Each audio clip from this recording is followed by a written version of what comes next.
In the headlines, suspend campaigns. Let's help victims of floods across states of the Federation, Peter Obi tells other presidential candidates. President Buhari signs 2022 startup bill to institutionalize growth of digital economy. Finance Minister says steps are taken to address budget deficit, explains 470 billion naira for lecturer salaries. And on the foreign scene, Chad declares state of emergency as floods affect 1 million.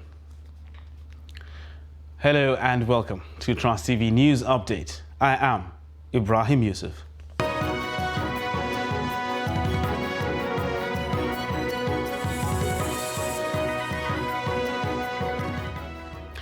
Hello and welcome once again. The presidential candidate of the Labour Party, Peter Obi, has called on his counterparts in other parties to suspend their campaigns and join him to help victims of floods across states of the Federation. Obi made the call on Wednesday while addressing journalists after his visit to Governor Samuel Ortom of Benue State at his Abuja private residence, where he had gone to discuss modalities on his planned visit to flood sites in Benue and other states. The former Anambra State governor is in the 2023 race for Aso Rock's top job, alongside Bola Tinubu of the All Progressives Congress, Atiku Abubakar of the People's Democratic Party, Rabiu Kwankwaso of the New Nigeria People's Party, among others. Obi said he expected other presidential candidates to show concern for the plight of victims of flooding, considering how millions were spent on nomination forms alone. Still on politics, the ruling All Progressives Congress, APC, has blamed the People's Democratic Party for the violence which broke out at a rally of former Vice President Atiku Abubakar in Kaduna on Monday. Atiku had raised alarm over the incident and asked President Muhammadu Buhari to call other political parties to order. Reacting to the incident in a statement issued on Wednesday, National Publicity Secretary of the ruling party, Felix Morka, described the fallout at the rally as self-inflicted. Morka said PDP had no one to blame but itself for the violent incident at its rally in Kaduna, as according to him, the party's rent-a-crowd managers disappeared with funds meant to pay for the rented crowd. He said rather than hold its head in shame for the poor and distasteful showing at its Kaduna rally, the PDP seeks to scapegoat APC for its own gross acts of misconduct.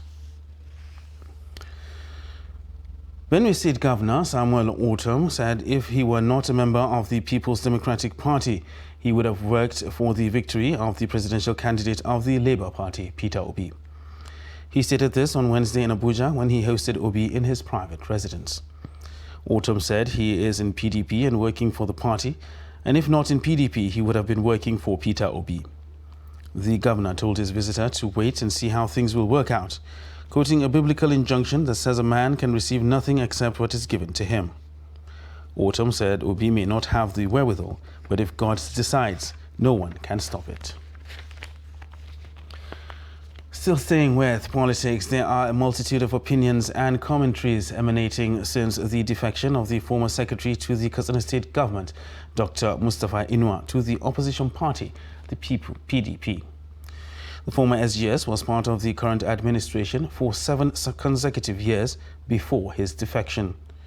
Abdullahi Yamadi reports that some political observers in Katsina say this is the worst thing that could happen to a ruling party ahead of the elections. His report. Contested for APC governorship ticket but lost to Dr. Dukku Umar Rada. He left the APC blaming some unpopular politicians in Katsina State for trying to retire him from politics, a situation he described as unacceptable.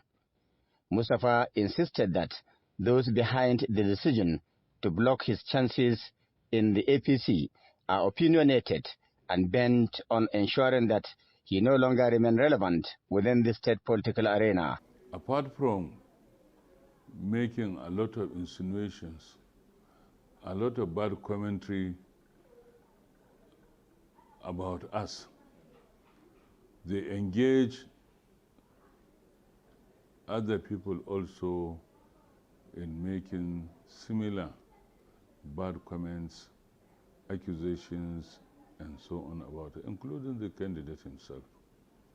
However, the Katsina State APC governorship candidate Dukku Umar Rada says his political aspiration loses nothing from the defection of the former SGS to the opposition PDP.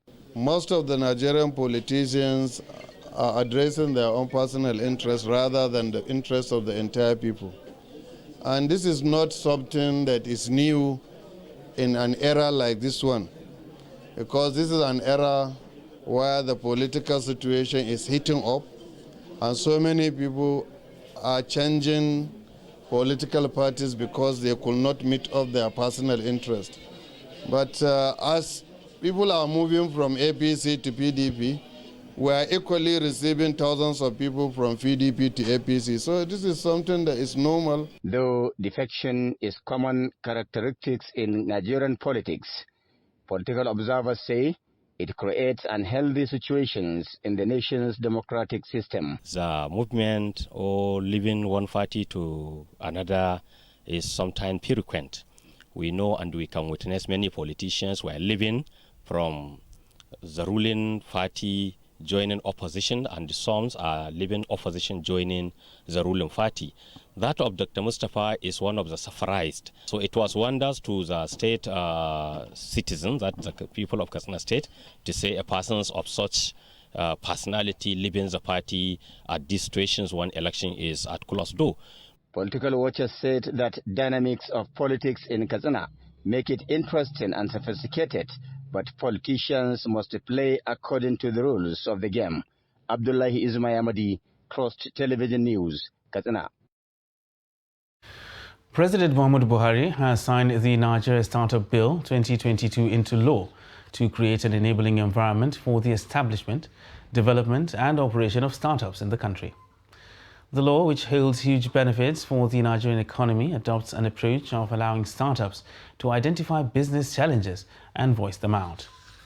Minister of Communications and Digital Economy Isa Pantami announced this on Wednesday after a meeting with the President at the State House, Abuja. The report.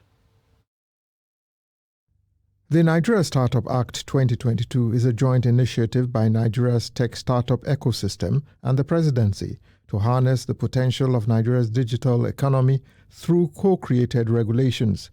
The Startup Bill, which was passed on July 20, 2022 and signed on Wednesday, is expected to ensure that Nigeria's laws and regulations are clear and planned in such a way that they work for the tech ecosystem.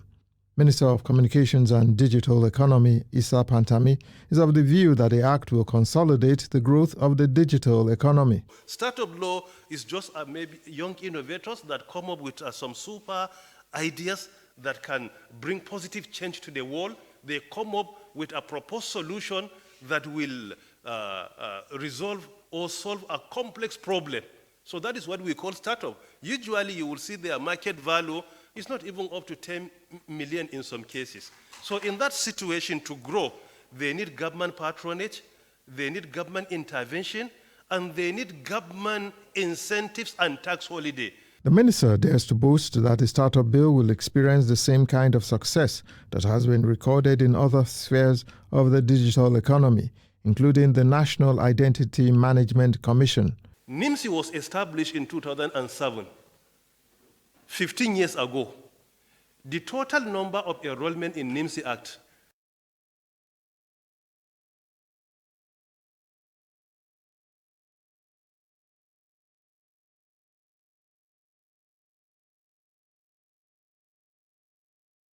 in 2007, 15 years ago.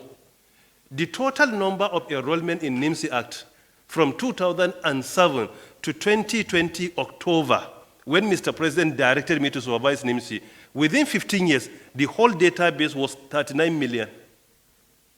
In spite of many billions spent for the enrollment, and many people were detained because of corrupt practices in mismanaging the fund. From October 2020 to October 2022, without any intervention from government, I increased the database from 39 million to more than 90 million today. We enrolled more than 51 million users in less than 2 years, while we inherited only 39 in 15 years. The communication and digital economy sector has so far contributed 40% to the country's gross domestic product in 2022. It is expected that the newly signed act will quicken the startup ecosystem in Nigeria, especially if it is adopted by all states in the country. From State House, Abuja, Kehinde Amodu, Trust TV News. And the federal government says it has taken steps to tackle huge budget deficits and debts with its assets worth over 30 trillion naira. Minister of Finance, Budget and National Planning, Zainab Ahmed, said this at the 2023 budget breakdown in Abuja. According to her, the Ministry of Finance has been reinvigorated with a board of its own to make it more responsive to its mandate. The minister said that the administration is tackling the revenue challenge head-on with a view to reducing budget deficit and significantly reducing its debt stock. She said that the Nigerian National Petroleum Company Limited would go public next year and that the federal government will earn substantial income from the exercise. On the issue of the Academic Staff Union of Universities, ASU, she said the federal government has provided 470 billion naira special fund in the 2023 budget for university revitalization and upward adjustment of lecturer salaries. The sum of 300 billion naira is for university revitalization and 170 billion naira for the adjustment of the university lecturer salaries. Now, the need for prudence in public finance management has again been stressed. Participants at the end of a 3-day workshop on the development of the Adamawa State Budget Manual have advocated for inclusiveness, accountability, transparency and effectiveness towards achieving the goals. Trust TV's Salis Lawan reports that citizen engagement, gender, social inclusion and conflict sensitivity in budget process also formed part of the discussions. Lack or minimum inclusiveness, accountability, transparency and effectiveness in the implementation of budget have negatively affected developmental targets of Nigerian states. Participants said the entire budget cycle, from the medium-term expenditure framework process to the annual budget preparation, review, approval, and execution, must be designed to ensure robust reforms that will directly improve service delivery to citizens. Whenever we are making a budget, we can make it easy for the states. We cannot over-budget ourselves. We have to now see what is coming from the center, that is through federation allocations, and what are we gaining internally. So based on that, the budget process will be fine, and everybody will take home what he wants. I mean the citizens out there. The dividend of democracy will be flourished all over the place. You cannot have a budget without a sustainability analysis. What we do at the DMO is to give the government, a go-ahead whether it is sustainable or not. And when you look at Adamawa State and its profile, you will find out that Adamawa is sustainable, highly sustainable. They also suggested the reforms to focus on the income side of public finance, improving internally generated revenue with corresponding social impact and engaging relevant stakeholders. Well, I want each and every person to come together on the same table and see how we have a reliable budget. We don't want a situation where a budget will be deficit. We want everybody, the citizens, we want the CSOs and also the government to come together and have a work plan for the people of the state. So this time around, the reverse is the case. We are involving citizens to come and understand where we are going. This is the little finances that we have on hand, and this is how we can move. We can invest. So this kind of manual will give us a package. The consensus here is that need for improvement of fiscal transparency and accountability, as well as increased efficiency in public finance management, cannot be overemphasized. From Yola, Salihu Lawan, Trust TV News. And following the clash between traders and touts at the Alaba International Market, Lagos, that left many injured on Tuesday, the Traders Association at the market has called for intervention from local authorities to prevent a recurrence of the violence triggered by extortion. Statement by Alaba International Amalgamated Traders Association Council of Sectional Heads said activities of the touts caused pain and misery on the peaceful traders in the market. The association said the traders are vacating the market in droves because of the complete blockage of the Ondi road, and extortion is becoming unbearable as traders are made to pay between 70,000 to 100,000 naira for a fully cleared container or a truck before they can be allowed to convey their goods to the market. The association appealed for intervention of the Lagos State Governor Babajide Sanwo-Olu to order the arrest and prosecution of the criminals. The traders also want the only Volkswagen bus stop and chemist bus stop to be designated as tolls, calling for reduction in outrageous fees collected from containers, trucks and other vehicle owners.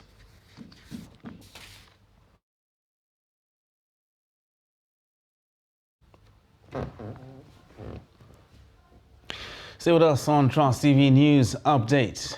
Still ahead. Reversing brain drain in Nigeria's health sector. Details of this and more after the break. You stay with us. Which kind wire you gonna need to light up your life? Oh man, the quality wire. Now which kind cable you gonna need to light up your house? Oh man, the quality cable. Coleman quality. Coleman wire. Coleman durable. Coleman cable. Coleman tank. Coleman cable for any kind of project. Coleman be the come and see. Now come and be the Coleman won't light up your line. Now come and be the come and see. Now come and be the COLEMAN. Quality. Do the bull. Oh yeah. Now come and be the Baba.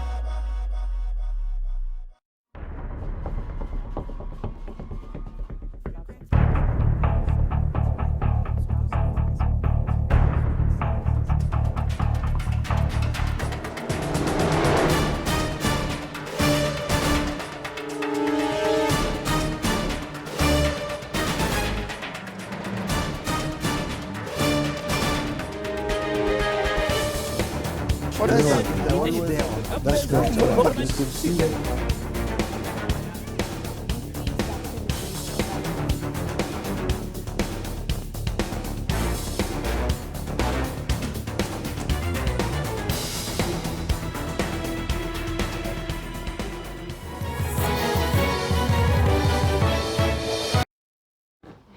Welcome back and thanks for staying with us on Trust TV News Update. Now let's recap our top stories. Suspend campaigns. Let's help victims of floods across states of the Federation, Peter Obi tells other presidential candidates. And President Buhari signs 2022 startup bill to institutionalize growth of digital economy. Now moving on to other stories, we have joining us over the telephone to discuss 2 years anniversary of the EndSARS protest, specifically the protest that took place at the Lekki toll gate. We have Abiodun Alade, the Daily Trust South Bureau Chief from Lagos. Hello, Abiodun. Hello, good morning. Thank you for having me. All right. Can you kindly give us an update on the protest held at the Lekki toll gate and any activity made to mark the 2-year anniversary of the EndSARS protest? Yes, so this morning, as it was earlier announced, some of the organizers of the EndSARS decided to go on a procession. The idea was to walk past the Lekki toll gate, to actually, in commemoration of the 2nd anniversary of the October 2020 event. So, and it actually went fine. At the beginning, there was no attack, but at some point, the police had to intervene, and they made use of tear gas, they made use of their water cannon and co to actually disperse the protesters. So for now, everywhere is calm now, at least. All that you can find there now are just police personnel. So all the protesters have left the venue. All right. Are there reports of any casualties or any serious injuries? Well, we didn't hear of any major casualty, but at least 3 persons were seen in one of the van of the policemen. So that means that 3 persons were being arrested. We don't know where they were taken to, because the vehicle was driven out of the toll gate, you know. So we actually don't know what happened to them. So, but then some journalists actually suffer from the effect of the tear gas. A reporter with our TV and also our own cameraman Tyro also suffer from the effect of the tear gas. But so far, I think both of them are good. There was a photo journalist who they had to rush to the hospital because she actually fainted, you know, from the effect of the tear gas. All right, Abiodun, thank you very much for that update. We'll keep in touch for further updates as they unfold. Thank you. Yeah, thank you. Awesome. All right, Abiodun Alade there, Daily Trust Bureau Chief, giving us an update on the protests at the Lekki toll gate. Now, moving on to other news. Women farmers in Bauchi State have called on the federal government to dedicate 10% of the nation's annual budget to agriculture in order to salvage the country from food insecurity. The women under the aegis of the Association of Small-Scale Agro-Producers in Nigeria made the call at a briefing to mark the 2022 World Food Day in Bauchi. Adamu Imam reports. According to the association, women constitute over 70% of the entire agricultural labor force and involved in every aspect of the value chain. They, however, noted that over the years, small-scale farmers face numerous challenges that hamper productivity. 10% of the annual budget should be dedicated to agriculture, and this is not happening. So we are urging the federal government to at least give us 10% of the annual budget for agriculture. One of the things that we've been advocating to the state government, if extension farmers can be sent into different communities to help those women so that they will tell them where they have challenges and where they need to improve in their produce. I think it will also go a long way. Some of the problems identified by the women farmers include lack of fertilizer and farm implements, insecurity, as natural disasters such as flood. And not only and the need to arrest the loss of skilled individuals in the health sector to developed countries through brain drain was the focus of a national symposium in Abuja. Organized by the National Institute for Policy and Strategic Studies in collaboration with the Development Research and Projects Center and other stakeholders, the symposium discussed practical solutions to ease the burden. Trust TV's Aisha Salehu reports. Leading advocates, experts and stakeholders at this national symposium say to stem the negative tide of human capital flight of Nigerian medical practitioners to other climes, push factors such as poor funding of the health sector, stressful medical education, impediment of the National Youth Service Corps to medically trained doctors, poor remuneration in the face of high inflation, unhealthy rivalry in the health sector, insecurity, among others, must be addressed. Well, we'll understand that we may not have the very, very good environment that they expect us to have. Government still has a role to play, and even individuals still have roles to play to show that they care about Nigeria. The health sector of Nigeria is very, very important if we are going to have a productive national economy. Seeing that even nurses, midwives, and some community health workers have, joined the pattern of migration. If Nigeria is to achieve universal health coverage and take health to the hard-to-reach areas, we have to start to think positively about the human resource for health gap that's now widening. One of the things that we'll start to see is that there will be inequalities. People at the periphery and the peri-urban centers won't have access to, health care, unlike people who are in the urban centers. Issues of sustaining child, maternal, family planning, as well as getting more young women into the healthcare field also got priority attention. If we want to really improve the healthcare situation, especially at the primary care level and for women's health, we need to ensure that girls have the same opportunities for economic growth, and to enter, we have to facilitate and encourage them to join healthcare workforce. But to ensure medical practice is more attractive in the country, there is the need to implement favorable government policies, incentives, and better remuneration. When you talk about funding the health sector, if Nigeria and other governments, head of governments in Africa in 2001 met in Abuja and agreed that it will take 15% of annual budget to properly run the health sector in Africa, why are we still talking of 5%, 4.5%?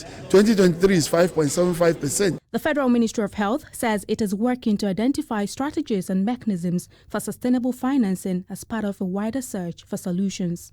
So government is looking for a way to increase the facilities, improve the infrastructure, improve incentives to be able to attract some of these personnel back to Nigeria. And then the issue of bonding, having trained a very high proportion of these people with government or taxpayers' funds. As part of efforts to enable Nigeria to achieve universal health coverage by 2030, the Presidential Health Reform Committee is set to review and implement recommendations at the symposium to improve the country's workforce. Aisha Salihu, Trust TV News, Abuja. Now for a look at the foreign scene, where Chad's President Mohamed Idris Deby has declared a state of emergency over flooding that is affecting more than 1 million people in the country. Floods are not uncommon during Chad's rainy season, which usually runs from May to October in its southern regions. But this year, the rains came early and they were the heaviest in a very long time. The flooding has affected 636 localities in 18 out of the 23 provinces in the country.